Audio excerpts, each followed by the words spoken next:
ವೈಶಿಷ್ಟ್ಯ ಏನು ಅಂತ ಹೇಳಿದರೆ, ಉಡುಪಿಯ ಕೃಷ್ಣ ಅವನು ಲಕ್ಷ್ಮೀ ಪೂಜಿತ ಕೃಷ್ಣ.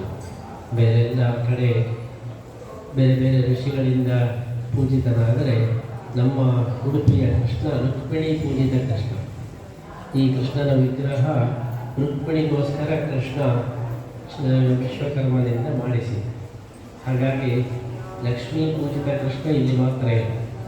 ಆದ್ದರಿಂದ ಅಂತಹ ಕೃಷ್ಣನ ಸನ್ನಿಧಾನದಲ್ಲಿ ಲಕ್ಷ್ಮೀ ಶೋಭಾನೆ ಹಾಡನ್ನು ಸಮರ್ಪಣೆ ಮಾಡಿದರೆ ಕೃಷ್ಣನ ವಿಶೇಷ ಅನುಗ್ರಹ ಆಗ್ತದೆ, ಲಕ್ಷ್ಮೀ ಅನುಗ್ರಹ ಆಗ್ತದೆ.